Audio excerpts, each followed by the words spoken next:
오늘 말씀은 수로보니게 출신의 헬라인 여자아이의 악령을 내어쫓으시는 예수님의 모습을 담고 있습니다.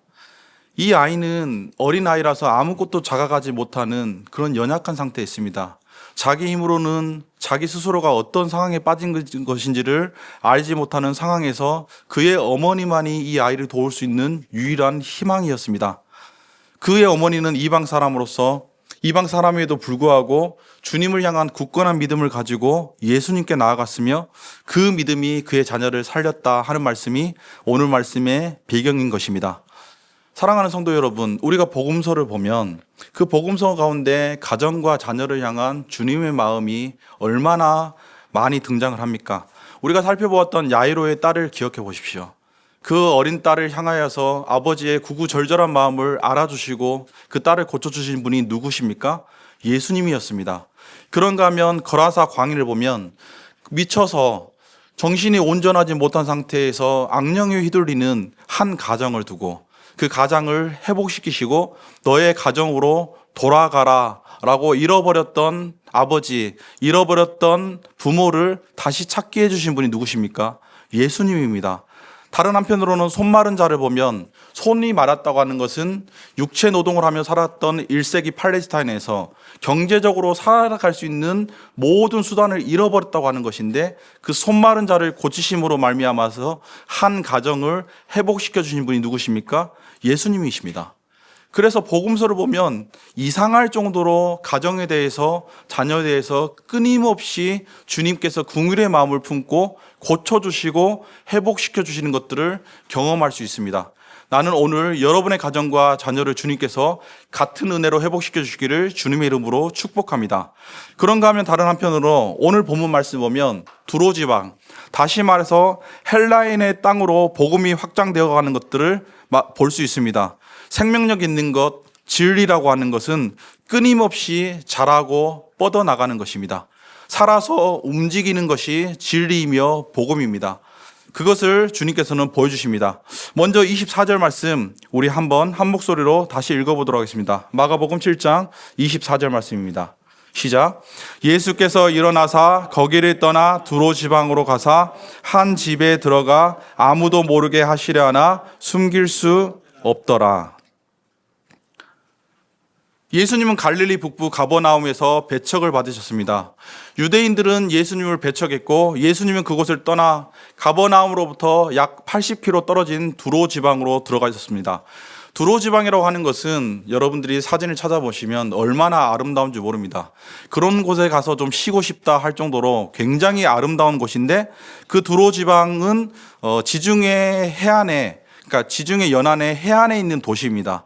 그래서 예수님은 가버나움을 떠나서 80km 좀 떨어진 두로로 가시고 두로를 지나서 다시 그 옆에 있는 자매 도시인 시돈으로 가시고 그 시돈에서 레바논 산맥을 넘어서 데가볼리 지역까지, 다시 말해서 이방인의 지역을 향한 먼 여행을, 적어도 몇 주 혹은 몇 달이 걸렸을 긴 도보 여행을 하나님의 복음을 전하기 위해서 떠나셨습니다.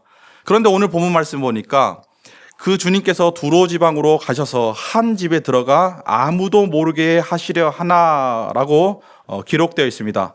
아무도 모르게 하시려 하나, 이 말씀은 왜 그러셨을까요? 왜 아무도 모르게 하려고 하셨을까요? 그것은 아마도 제자들과 개인적으로 만나 방해받지 않는 집중된 시간을 가지기 위해서 그러셨던 것 같습니다.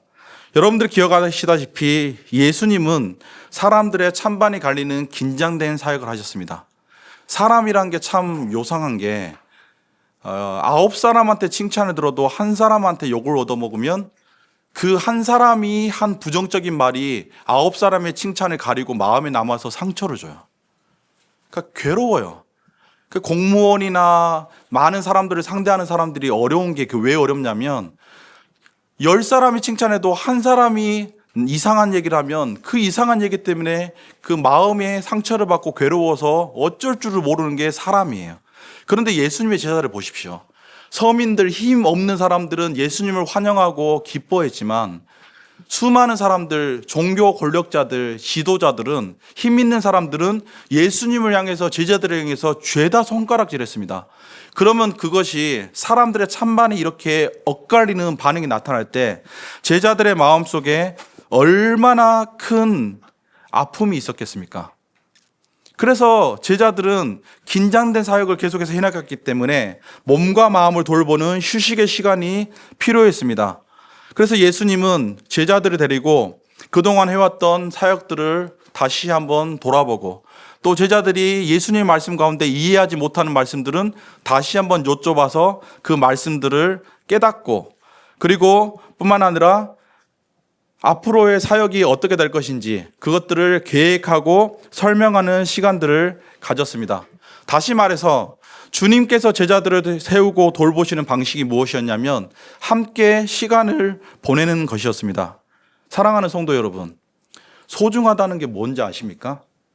사람을 소중히 대하는 게 뭔지 아세요? 더 많은 시간을 함께 보내는 거예요. 대화하는 거예요. 예수님을 보세요. 예수님이 사람들로 떠나신 시간은 두 가지 가운데 하나예요. 하나는 기도하시는 것, 다른 하나는 제자들과 대화하고 그들을 돌보시는 것. 나는 여러분들이 정말 귀한 사람들과 대화하고 나누고, 그래서 사람들을 돌보는 은혜 있기를 주님의 이름으로 축복합니다. 지나온 길, 내가 어떻게 살았는지, 그 가운데 어떻게 실수했고, 어떻게 하나님께서 은혜 주셨고, 어떻게 해서 여기까지 왔는지 돌아보면서 진솔하게 나의 이야기를 나누는 거예요. 그런가 하면은 우리의 앞으로 계획, 어떻게 살지, 무엇 때문에 걱정하는지, 근심하는지, 내 마음속에 무엇이 담겨 있는지를 끊임없이 나누는 가운데 가까워지고 하나가 되어 가는 거예요. 특별히 이 가운데 가정이나 가장이신 지체들이 많이 있을 거예요. 사랑하는 성도 여러분, 자녀들과 더 많이 대화의 시간을 가져야 해요. 제가 참 부족한 부모이기 때문에 아이들한테 참 잘 못할 때가 많아요. 그런데 한 가지 여러분들에게, 여러분의 목자로서 자부할 수 있는 게 있다고 한다면, 저는 아이들과 대화를 많이 해요. 그리고 내가 너를 사랑한다, 내가 너를 어떻게 여기는지, 어떤 과정을 통해서 너가 여기까지 자랐는지, 네가 어렸을 때 얼마나 이런 귀한 얘기를 했는지, 그리고 이럴 때 얼마나 기뻤는지 사진을 보여주고 이야기를 하면서 끊임없이 대화를 해요. 솔직하게, 진솔하게. 그래서 이 아이들은 자라서 다른 건 몰라도, 아, 내 아버지가, 내 아빠가 이렇게 나를 사랑했구나 하는 것은 잊어버리지 않을 거야. 그렇게 대화하셔야죠. 그리고 공부 잘하냐? 요즘 사는 거 어떠냐? 이런 것만 물어보지 마시고, 하나님께서 내가 언제 어디서 이러이러한 상황에 있을 때 나를 깊이 만나 주셨어. 그래서 내가 예수 믿게 되는데 너희들 볼 때 이런 부분이 부족하고 이런 부분이 연약할 거야. 그래도 내 삶을 돌아보면 주님 만난 은혜가 얼마나 큰지, 나는 이 주님을 너희도 깊이 만났으면 좋겠어, 나보다 더 깊이 만났으면 좋겠어 하고 영적으로 대화를 하셔야죠. 그게 사람을 길러가는 방식 아니에요? 그게 예수님의 방식 아니에요? 특별히 50대, 60대가 되면 배우자들과의 대화가 단절됩니다. 남자는 남자들끼리, 여자는 여자들끼리 어울려 지내지 서로 간에 대화를 하지 않아요. 그런데 예수님이 제자들을 다루는 방식을 보십시오.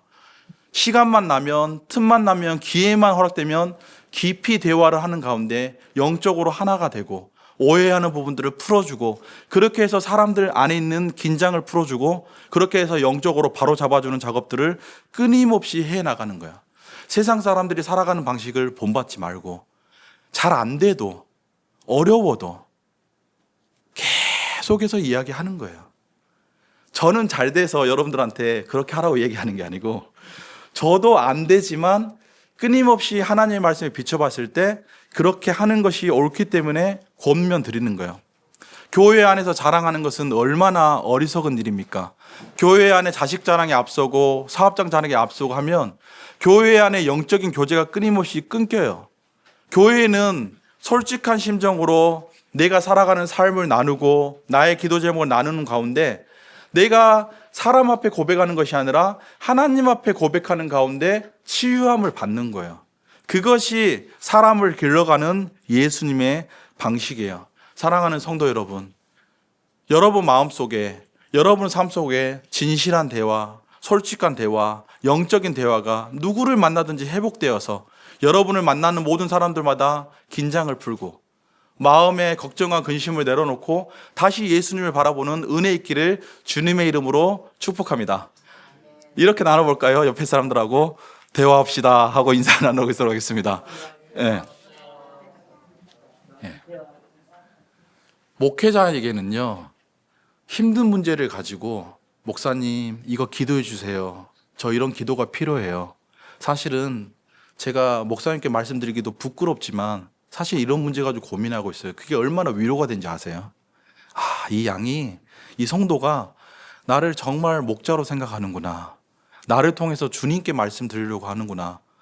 그것이 그 목회자와 성도들이 관계를 맺어가는 방식이에요. 뭘 보고 기뻐하겠어요?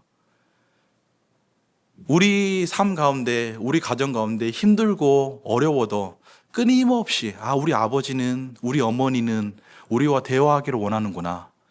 저 성도는 정말 진실하게 하나님 앞에서 내어놓기를 원하는구나 하는 그런 은혜가 회복되기를 주님의 이름으로 축복합니다. 그런가 하면은 24절 말씀 보면 예수께서 일어나 자기를 떠나 두로 지방으로 가사 한 집에 들어가 아무도 모르게 하시려 하나 숨길 수 없더라 라고 기록되어 있습니다. 이방 사람들인데, 두로 지방이라고 하면은 그 이방 사람들 중에서도 우상 숭배가 가득한 지역 사람들인데, 예수님을 보니까 예수님이 여느 유대 선생이나 랍비와 다르다는 것을 알고 있었어요. 그래서 예수님의 예수님 되심을 숨길 수가 없는 거예요. 우리 지난 시간에 하이델베르그 요리문답을 우리 작년 성도들이 모여서 잠시 들여다보면서 사도신경 가운데 본디오 빌라도에게 고난을 받으사라는 대목을 잠시 지난 주일 오후에 묵상을 했어요. 그때 무슨 얘기를 했죠? 로마 총독 본디오 빌라도가 보니까 로마인의 명예를 가지고 세상의 재판장이 예수님을 보니까 여느 죄인과 다른 거예요. 많은 대화를 해서 아는 게 아니라 그냥 보면은 예수님의 예수님 되심이 보이기 때문에 본디오 빌라도가 뭐라고 해요? 죄가 없다. 이분은 죄가 있는 그런 범죄자가 아니다. 무죄한 분이시다. 그의 아내가 뭐라고 해요? 간밤에 꿈이 흉흉하다. 절대 그 의로운 사람에게 간섭하지 말아라. 그거예요. 거룩한 사람이 거룩을 감출 수 있나요? 사랑의 사람이 사랑을 감출 수 있나요? 주님이 주님이시기 때문에 주님 되심을 감출 수 없기 때문에 세상 사람들도 이방 사람들도 주님을 보면 그게 보이는 거예요. 영적으로 캄캄한 이방 사람들이라고 예외가 아닌 거예요. 숨길 수가 없는 거예요. 제가 어렸을 때 섬에 살았는데 섬에서는 그렇게 구탈 일이 많습니다. 무당을 불러다가 무슨 집안에 어려운 일이 있으면 구술을 합니다. 구술하는데 무당이 한참 구술하면 보면요, 대나무까지 이렇게 들고 접신을 하면은 이제 그 무당이 한 명만 있는 게 아니라 이게 남자 이렇게 옆에 다치는 사람과 같이 있고 보통 여자 무당이죠. 그다음 작두를 타고 뭐 여러 가지 의식을 하는데 예수 믿는 사람이 거기 옆에 껴 있잖아요. 그러면 무당이 구술하다가 굿이 굿발이 안 받아요. 그래가지고 여기 혹시 굿하고 있는데 예수쟁이 와 있냐고. 예수 믿는 사람이 여기 있으면 내가 구주를 할 수가 없다고. 얼른 조용히 떠나라고. 그렇게 해가지고 예수 믿는 사람이 가야 구술을 하는 것이지 예수 믿는 사람이 그 가운데 끼어있으면 구술을 못해요. 제가 아는 어느 여전도사님이요, 기도를 정말 많이 하는 전도사님이었어요. 근데 어느 한 자매가 악령에 걸린 거예요. 그래서 목사님이 가서 기도를 하는데 그 목사님의 숨겨둔 과거의 죄악을 그 악령들 사람 얘기를 하면서 네가 이렇게 한 것도 알고 이렇게 한 것도 아닌데 네가 어디 감히 내 앞에서 나를 쫓아내려고 해. 그러니까 목사님이 깜짝 놀래가지고 피해버렸는데 그 기도 많이 하는 여전도사님이 가셔가지고 그 악령들이 사람 앞에 서니까 악령이 그렇게 얘기를 하더래요. 당신이 로마서를 외우고 하나님 말씀대로 살려고 기도로 하는 하나님의 사람인데 어떻게 해서 나를 이렇게 괴롭히려고 하느냐. 실제 당사자한테 들은 이야기예요. 안단 말이죠. 오늘날의 많은 사람들은 악령의 존재를 부인하죠. 그래서 믿지 않으려고 하죠. 그런데 요즘은 또 오컬트 영화가 유행을 하면서 유키즈 온더 블럭 같은데 그 축기를 하는 사람들을 불러다가 신부들을 불러다가 어떻게 해가지고 엑소시즘을 행하느냐 이런 것들을 보여주는 게 뭐라는지 아십니까?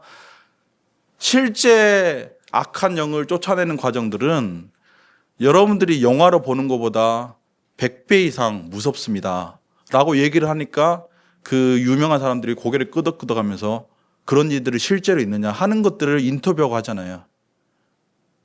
사람들이 자기가 겪지 않으면 쉽게 초자연적인 세계를, 영의 세계를 무시하고 없는 것처럼 생각을 하는데 실제로 자기 가정 가운데, 자기 삶 가운데 그런 일들을 겪으면요, 절대로 무시할 수 없는 게 영적인 세계예요. 진리라고 하는 것은요, 자증하는 힘이 있어요. 스스로를 증거한다는 것이 자증이에요. 진리의 진리됨은요, 굳이 논리적으로 설명하지 않아도 진리 자체가 진리를 나타내 보여주는 거예요. 그게 예수님의 모습에서 나타난 거예요. 예수님의 모든 말씀, 예수님의 모든 행동, 예수님의 모든 사역은 사람들의 마음을 밝히는 빛이에요. 어두운 가운데 살아가는 사람들이, 캄캄한 가운데 살아가는 사람들이 예수님을 보니까 그분이 하시는 말씀, 그분이 하시는 행동, 그분이 하시는 모든 사역 하나하나가 감출 수 없는 영혼의 빛이란 말이죠. 그래서 숨길 수가 없는 거예요.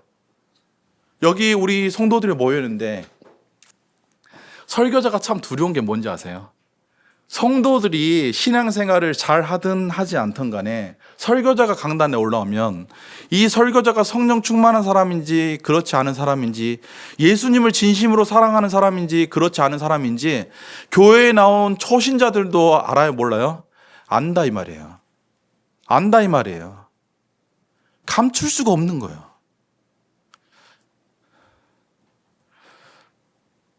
진심으로 예수님을 사랑하는 사람들이 모여서 주님께 예배를 드릴 때 그 예배 안에 흐르는 주님을 사랑하는 마음을 감출 수가 있냐고요. 그래서 캄캄하게 살았던 사람들일수록, 어두운 가운데 살았던 사람들일수록 진리의 빛이 그 심령 가운데 비출 때, 주님께서 함께 하실 때 그 주님의 주님 되심을 안다 이거예요. 어저께 하나님의 은혜로 성경학교를 하였습니다. 참 재밌죠. 그 초등학교 1학년, 그 다음에 중학교 2학년, 중학교 3학년 아이가 모여가지고 한꺼번에 성경학교를 했으니 아주 뭐 있을 수가 없는 성경학교가 벌어지는 건데, 그렇게 성경학교를 하는데 외부에서 초등학교 1학년 아이 친구가 와가지고 초등학교 1학년, 초등학교 2학년 아이가 놀러 왔어요. 그래서 5명이서 여름 성경학교를 하는데 걔네들이 성경학교가 끝난 다음에 뭐라 하는지 아세요?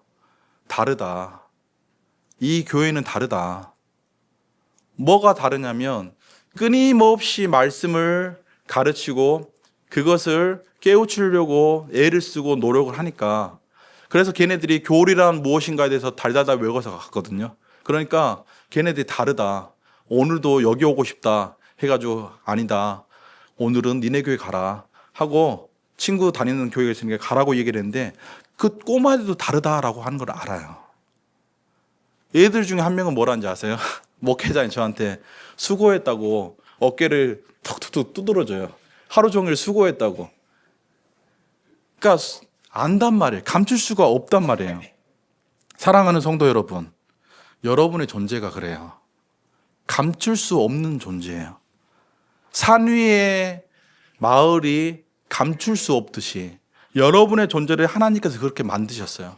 마음속에 성령 충만해야 평안함이 있고, 그리고 주님 말씀을 따라 살아가야 그것이 자연스러운 사람으로 만드셨고, 세상 사람들에게 여러분의 존재 자체가 하나님을 알리는 그리스도의 편지로서 여러분을 지으셨기 때문에 편지가 편지답게 살아갈 때 심령이 편안하다고요.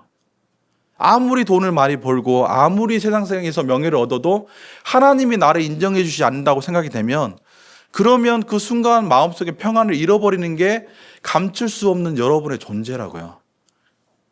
그런 의미에서 정말 우리가 이 세상을 살아갈 때 하나님의 자녀답게 평안하게 기쁨 가운데 살아가는 비결이 뭔지 아세요? 방탕하지 않고 성령으로 충만하게 살아가는 거예요. 나는 여러분이 성령 충만하게 사는 은혜 있기를 주님의 이름으로 축복합니다. 충성되게 살아가는 거예요. 겸손한 하나님의 사람으로 살아가는 거예요. 그래서 여러분의 존재 자체가 마음속에는 하나님을 따라 살아가는 평안과 기쁨이 있고, 주변 사람에게는 예수를 믿는다고 하는 것은 저렇게 살아가는 것이구나, 흠이 있고 연약함이 있지만 끊임없이 하나님께로 돌이키는 겸손함이 있구나, 성령의 충만함이 있구나 하고, 여러분의 선한 행실이 끊임없이 사람들 사이에 퍼져나가는 것, 예수님처럼, 그것이 우리들의 존재인 거죠. 25절, 26절 말씀 계속해서 읽어보도록 하겠습니다. 25절, 26절 말씀입니다. 시작. 이에 더러운 귀신 들린 어린 딸을 둔 한 여자가 예수의 소문을 듣고 곧 와서 그 발 아래 엎드리니, 그 여자는 헬라인이요 수로보니게 족속이라 자기 딸에게서 귀신 쫓아내 주시기를 간구하거늘. 부모 마음에 가장 큰 아픔, 생채기가 있다면 자녀가 아픈 거예요. 한참 자라야 될 아이들이, 성경을 보면 시냇가에 심은 나무라 그러죠. 시냇가에 심은 나무가 계절을 쫓아 열매를 맺는 것처럼 우리 자녀들이 쭉쭉 뻗어나가면서 튼실한 열매를 맺으면서 끊임없이 자라나는 것을 보는 것이 부모의 소원이지, 한참 자라야 될 시기에 아이들이 학교에서 또 질병으로 또 마음에 불의한 일들을 겪어서, 뜻하지 않은 사고를 겪어서 주저앉아 버리면 그것을 바라보는 부모의 마음은 찢어지는 거예요. 그런데 오늘 보니까 수로보니게의 여자의 딸이 그랬습니다. 이 딸은 어린 딸이라고 되어 있는데 원어를 보면 어떤 어린 딸이냐면 12살 미만의 어린 딸이에요. 12살이 왜 중요하냐면, 그때 당시에는 12살, 13살에 혼인을 시켰습니다. 일찍 혼인을 시켰기 때문에 12살, 13살이 되면 이제 집에서 떠나서 가정을 꾸려야 될 시기인데, 이 아이는 수로보니게 여자의 딸에 대해서 묘사를 할 때 성경에서 어린 딸은 12살 미만인데, 학자들에 따라서는 6살, 7살, 많이 보는 사람들은 8살, 9살을 봐요. 그러면 한참 부모 품에서 사랑을 받아야 될 아이예요.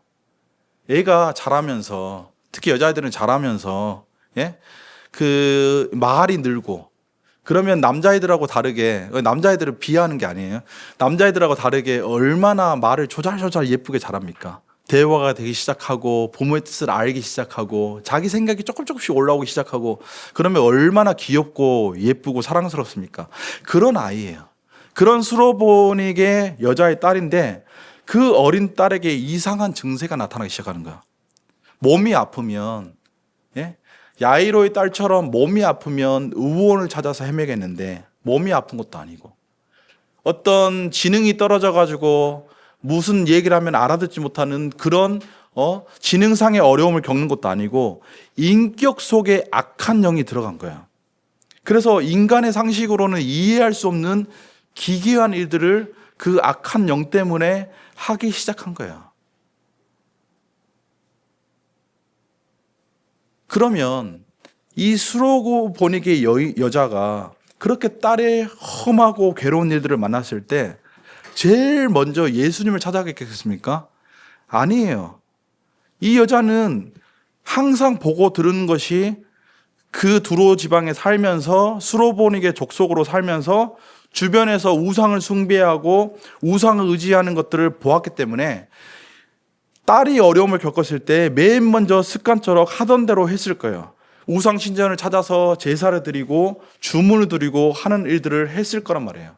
이것은 오늘날 현대인들도 마찬가지예요. 우리들도요, 무슨 문제가 생겼을 때 우리의 지성으로 치열하게 생각하고 검토해서 그것들을 해결할 것 같습니까? 그렇지 않아요. 여러분 한번 천천히 생각해 보세요. 어떤 문제가 생겼을 때, 스트레스를 받을 때, 중요한 결정을 해야 될 때요, 사람들은 보고 들은 대로 해요.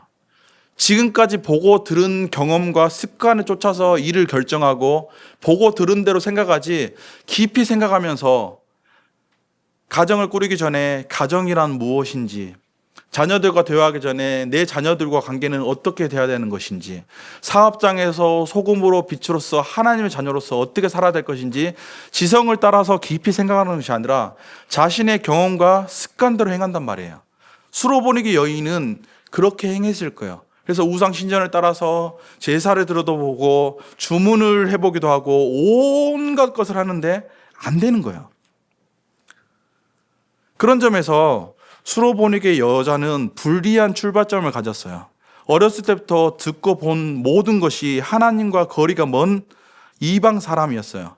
그런데 어린 딸 문제가 생겼을 때, 가정에 큰 어려움이 생겼을 때 이 사람이 모든 걸 해도 안 되니까 마음속에 결론을 어떻게 내리냐면 예수님께 가야 한다.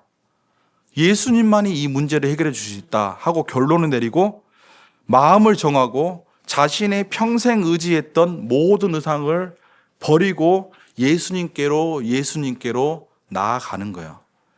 나는 이 본문을 묵상하면서 두렵다는 생각이 들었습니다.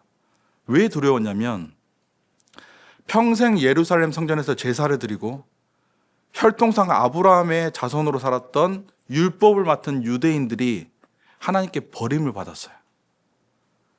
그리고 하나님과 관계가 없는 먼 이방 땅의 수로보니게 족속의 여자에게 하나님이 믿음을 주신 거예요.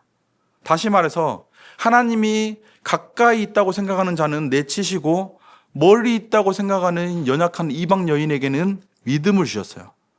먼저 될 것 같은 사람은 나중으로 미루시고 나중 될 것 같은 사람, 나중된 자인 늦게야 딸 때문에 예수를 믿은 그 수로보니게 여자에게는 믿음을 허락하셨어요. 여름 성경학교를 어제 하는데 후원이 들어왔어요. 우리 교회 다니는 성도가 아닌데 왜 후원을 했나 봤더니 이 분이 그 예수를 안 믿는 집안에서 태어나서 초등학교 5학년 때요, 상가교회에서 하는 여름 성경학교에 초대를 받았대요. 그래서 조그만 상가교회에서 하는 여름 성경학교에 따라갔다가 예수님을 만나서 영접을 하고, 그래서 그것 때문에 평생 신앙생활을 갖게 됐대요. 그런데 이 교회에서, 이 조그만 교회에서 아이들이 데리고 성경학교 한다고 하는 걸 보니까 자기 어렸을 때가 생각이 났나 봐요. 그래서 그 전혀 상관도 없는 교회인데 교회에다가 헌금을 하면서 여름 성경학교에 조금이라도 보탬이 됐으면 좋겠다라고 후원을 했어요. 그걸 보면서 제 마음속에 무슨 생각이 든지 아세요? 무거운 책임감을 느끼는 거예요. 우리 교회 청년들이요, 한 번도 교회 안 다녀본 청년들이잖아요.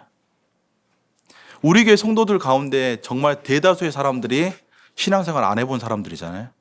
여기서 처음 신앙생활 해본 사람들이잖아요. 우리 교회는 참 특이하게 남자 성도들이 그렇게 많아요. 청년들도 다 남자고요. 그리고 장년들도 남자들이 많아요. 매주 안 나와서 그렇지. 얼마나 막중한 책임감이 있고 얼마나 막중한 무게입니까? 제가 그 성도들, 그 청년들 보면서 한 주 한 주 성경 공부하면서요, 이 청년들이 예수 그리스도를 알 수 있다면, 복음을 깊이 받아들일 수 있다면 우리가 어떻게 작은 교회일 수 있겠어요? 하나님께서 어찌 작다고 이야기하시겠어요? 그런 무거운 책임감을 느껴요. 살다 보면 뒤처진 것 같을 때가 있어요. 시작할 때는 화려하게 시작한 것 같은데 인생을 살다 보면 어느새 자기도 모르는 사이에 살다 보니까 거꾸로져서 뒤처진 것 같을 때가 있어요. 수로보니게 여자가 어쩌면 그러지 않았을까요? 자기는 살던 대로 살았는데 하나님과 상관없이 살았어요. 평생을 하나님 모르고 살았어요. 그런데 어린 딸이 아프니까 자신의 마음을 정하고 뜻을 정하여서 믿음으로 예수님께 나아갔어요. 받아주실까?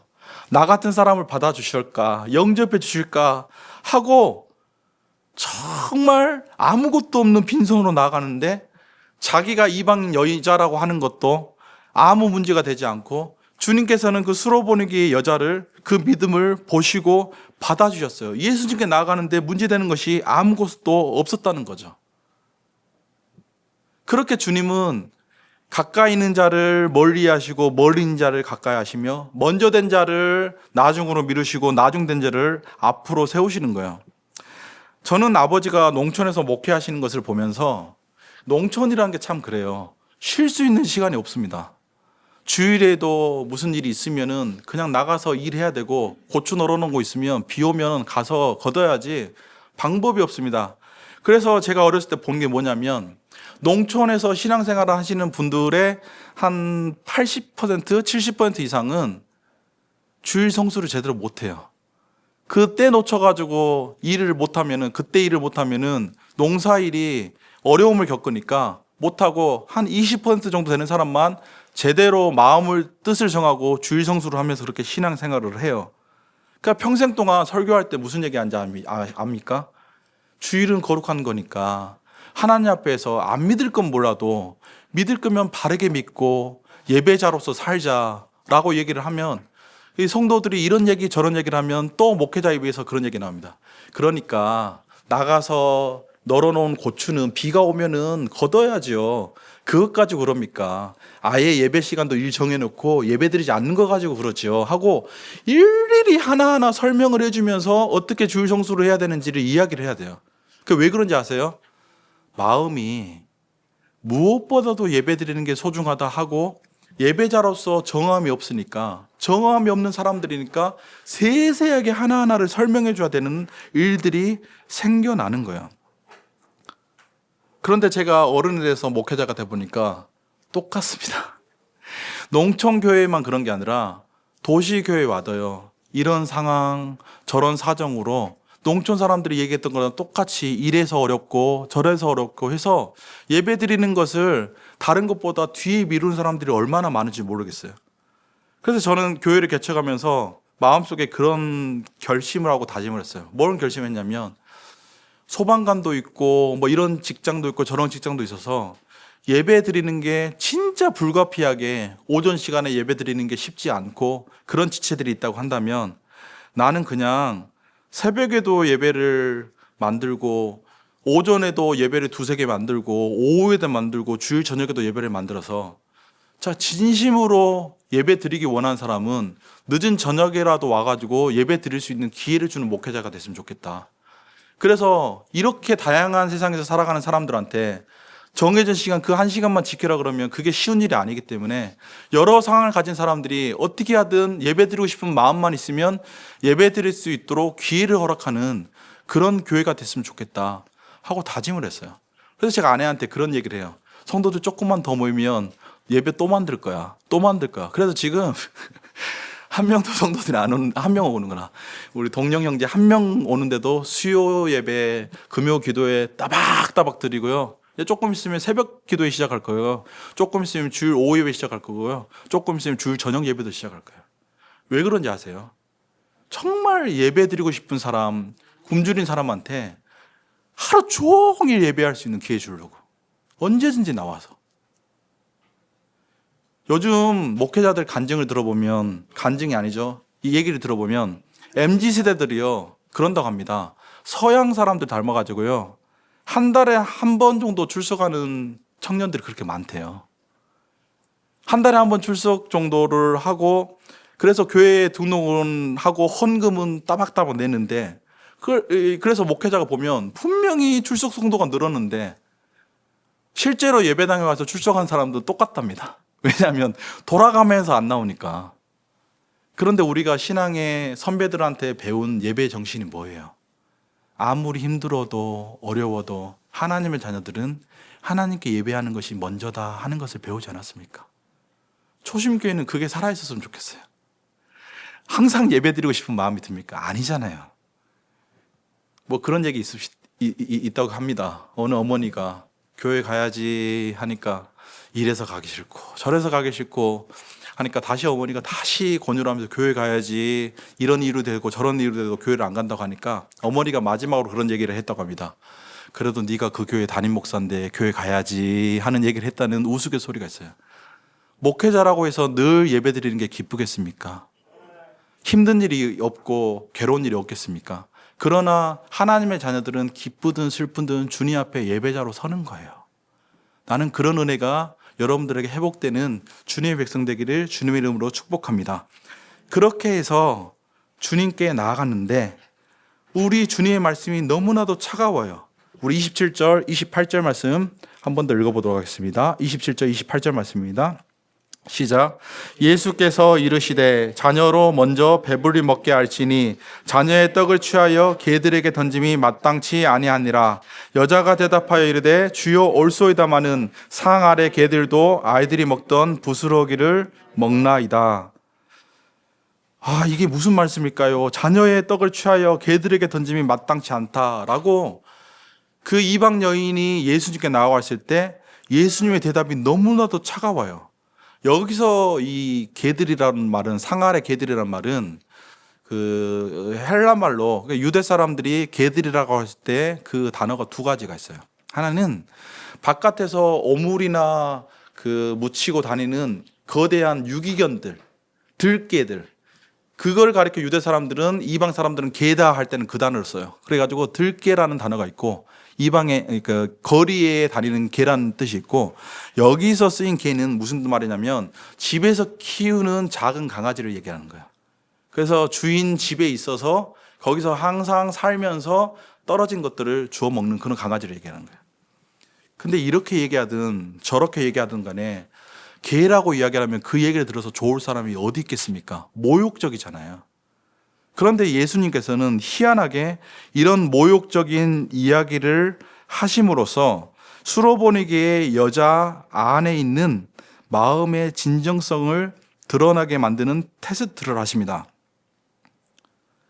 성경에서는요, 사람의 마음을 보는 관점이 좀 달라요. 어떻게 다르냐면 예수님께서 우리에게 말씀하실 때 선한 사람은 그 쌓은 선에서 선을 내고 악한 사람은 그 쌓은 악에서 악을 낸다라고 표현하세요. 그게 무슨 말이냐면 사람이요, 어려운 환경을 만나면 그 어려운 환경 때문에 삐뚤어질 것 같은데, 어려운 환경을 만나면 그 어려운 환경 속에서 이 속에 있는 진실한 것이 나오는데, 이 속에 있는 진실한 것이 선한 사람은 어려운 환경 때문에 자신의 선함이 나와서, 그래서 도무지 공경할 수 없을 것 같은 그런 천박한 부모와 그 다음에 척박한 가정 환경 속에서도 이 마음 속에 하나님께서 선한 것을 주시고, 선한 것들이 마음 속에 있는 사람들은 그 어려운 환경 속에서 선한 것이 나오고, 반대로 아무리 좋은 환경을 허락해줘도 마음에 악이 있는 사람은 그 마음 속에 쌓은 악을 그 환경이 주어진 걸 통해서 토해내는 거예요.